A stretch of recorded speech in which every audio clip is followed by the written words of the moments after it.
Hello दोस्तों, स्वागत है एक बार फिर से आपका मेरे चैनल पे लीगल इज 127 पे। दोस्तों, आज की वीडियो मेरी उन महिलाओं के लिए है जिनके साथ सच में अत्याचार होता है, जो पति द्वारा प्रताड़ित होती है, जिन्हें पति उन्हें ससुराल वाले परेशान करते हैं। अब देखो, जहाँ बात करें कि मैं हमेशा ये जैसे कहते हैं, बहुत सारे लोग कहते हैं, मैं भी अपनी वीडियो बनाती हूँ, तो ये कहा जाता है कि पति प्रताड़ित होते हैं। पत्नियां हैं जो बिना किसी रीज़न के पति को परेशान करती हैं, ससुराल लोग परेशान करती है। तो जहाँ ये बात सच है ना, तो जहाँ ये भी है, अगर 95% केसेस झूठे होते हैं, महिलाएं झूठे केसेस करती हैं, तो माना जाए वहाँ 5 या 10% केसेस सच भी होते हैं, महिलाओं के साथ भी अत्याचार होता है। देखो, मेरी वीडियो है जो मैं बनाती हूँ, मैं किसी ये नहीं कि पर्टिकुलर है किसी पति के पक्ष में बनाती हूँ, महिला के पक्ष में, मेरे दोनों के लिए ही इक्वल राइट्स है, दोनों के लिए सेम ही है, सही, ठीक है। जहाँ पति सही है वहाँ पत्नी भी गलत है, उनके साथ भी अत्याचार होता है, ठीक है। तो आज मैं इसी टॉपिक पे बात करूंगी। चैनल पे नए जुड़े हैं तो चैनल को लाइक करना, शेयर करना, सब्सक्राइब करना बिल्कुल मत भूलिए। साथ ही बेल आइकन दबा दीजिए ताकि आपको टाइम टाइम पे मेरी वीडियो की नोटिफिकेशन है जो मिलती रहे। तो दोस्तों देखो, जहाँ कहा जाता है कि भाई पति प्रताड़ित है, पत्नियां उन पर झूठे केसेस है, फंसा रही है, तो बहुत से पहले तो ऐसा हुआ होता था ना, अभी तो कुछ चलो माना जाए कि कानून के डर से जो अधिकार बनाए गए, पहले इतने इतने केसेस होते थे कि पत्नियों को बहुत ज़्यादा घरेलू हिंसा उन पर की जाती थी, उनको जिंदा जला दिया जाता था, मार दिया जाता था, ससुराल वाले पैसों के चक्कर में, दहेज के चक्कर में इस तरीके से परेशान होते थे। इसलिए कानून ने है जो अधिकार बनाए उन महिलाओं को, जो पति उस पर प्रताड़ित करता है, घरेलू हिंसा करता है, उसके ससुराल वाले करते हैं, कि अधिकार बनाया गया कि इन कानूनों का यूज़ करके वो अन्याय के खिलाफ आवाज़ उठा सकती है, अपने हक के लिए लड़ सकती हैं। तो इस चक्कर में कुछ केसेस अभी आज के डेट में कम होने लग गए, पहले के अकॉर्डिंग अभी में बहुत फर्क है, ठीक है। बट अब अभी क्या है, होते तो हैं अत्याचार, ऐसा नहीं है कि होते नहीं, अभी भी बहुत लोग दहेज के लिए घरेलू अत्याचार करते हैं, पत्नी पर, बहू पर करते हैं। हर एक बात पर टॉर्चर करना, टोन देना, क्या लेकर आई है, क्या नहीं लेकर आई है, या भाई तू ऐसे कैसे कर सकती है, ये खाना नहीं बनाना, हमारे हिसाब से चलो, ये सुनो, नहीं सुनोगी तो जाओ, वापस जाओ अपने मायके, फ़ोन पे बात नहीं करनी, ये नहीं करना, वो करना। बहुत केसों में होता है ऐसा। अब पत्नी भाई परेशान आके क्यों नहीं वो फ़ोन एंटी का केस करेगी, क्यों नहीं आप पे केस करेगी। बट ये लेडीज़ है जिनके साथ सच में अत्याचार होता है ना, वो सच में नहीं आवाज़ उठाती हैं। अब वो ये बेचारी यही सोचती हैं कि नहीं, अगर हम करेंगे तो हमारा घर टूट जाएगा, हमारा रिश्ता टूट जाएगा, मैं कब तक अपने मायके के भरोसे रहूंगी, मायके वाले कब तक मेरा सपोर्ट करेंगे।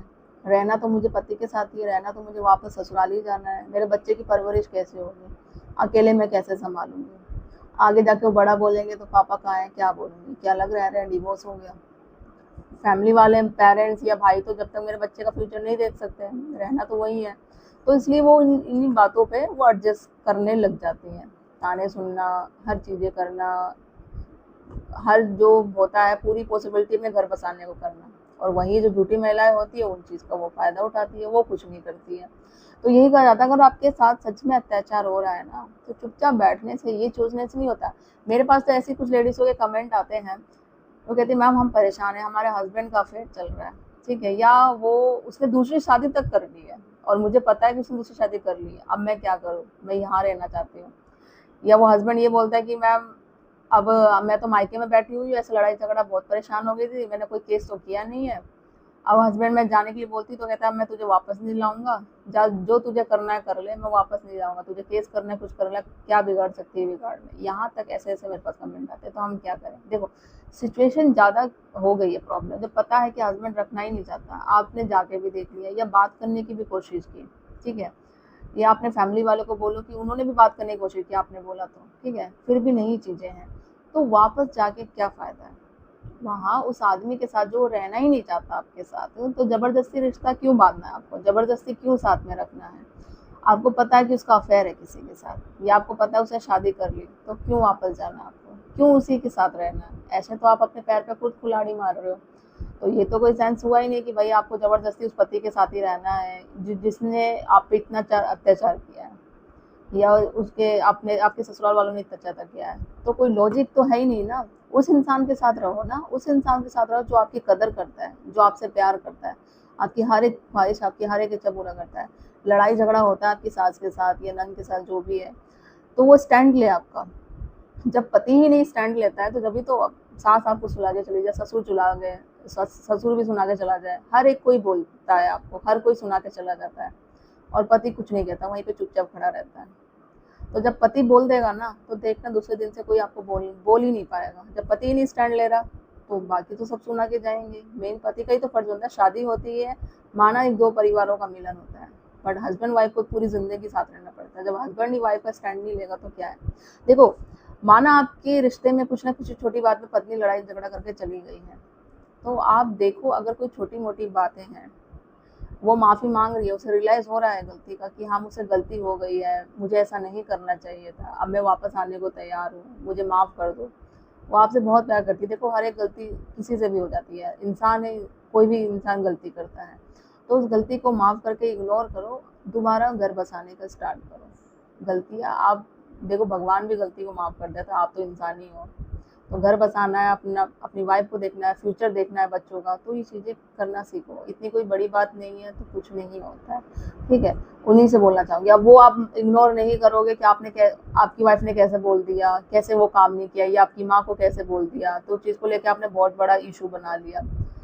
वो आगे जाके वो परेशान हो जाएगी, भाई कोर्ट कचहरी चली जाएगी, फिर केस कर देगी, ज़िंदगी किसकी ख़राब होगी, आपकी। फिर आपको भी रियलाइज़ होगा कि हाँ भाई ऐसा नहीं करना चाहिए था। आप भी मेंटली परेशान, वाइफ भी परेशान, ना काम पे फोकस कर पाओगे, कुछ नहीं।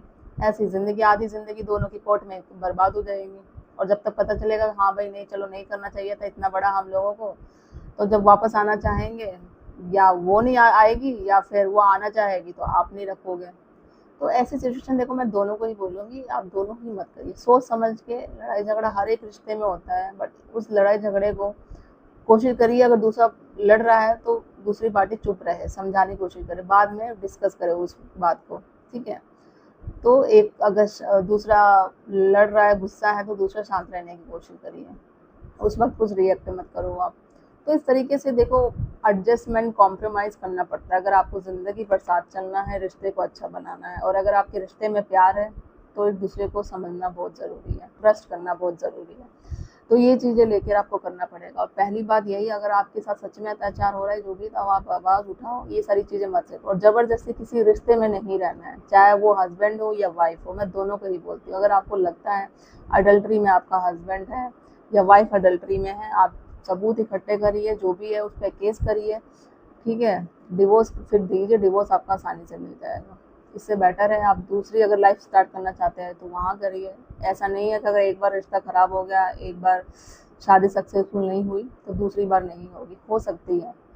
किस्मत है, किस्मत की बात है, कभी अच्छा होता है तो कभी बुरा होता है। तो बट बी कॉन्फिडेंस होके अच्छे मूड से अपने रिश्ते को आप चलाइए। नहीं होता तो भी ऑप्शन है ना चलाने, बट ज़बरदस्ती नहीं रहना।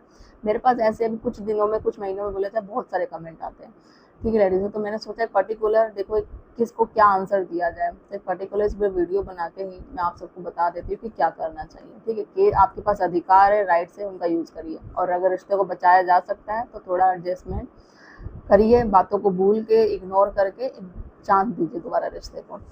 तो आई होप आप सबको वीडियो अच्छी लगी होगी। और प्लीज़ आप लोगों से रिक्वेस्ट है, ऐसा चाहे वो हस्बैंड हो, ठीक है, और या मैं वीडियो बनाती हूँ वाइफ के लिए, तो या वाइफ हो, आप अपने पे मत लीजिए, ठीक है। मैं उनके लिए बनाती हूँ जो वो गलत करते हैं, चाहे वो पति हो या पत्नी हो, उनके लिए। अगर आपके साथ सच में ऐसा हो रहा है गलत, तो ये आपके लिए वीडियो नहीं है। और कमेंट करके मत बोलिएगा कि मैम लेडीज़ हो के आप लेडीज़ पे वीडियो बना रही है, आपने कोई पक्ष लिया। मैं किसी के पक्ष में नहीं हूँ, मैं जो सही है सही के पक्ष में हूँ, चाहे वो पति हो या पत्नी हो। फिर चैनल को सब्सक्राइब करना बिल्कुल नहीं भूलिएगा। जल्दी मिलती हूँ मैं कैसे इन्फॉर्मेटिव वीडियो से, तब तक के लिए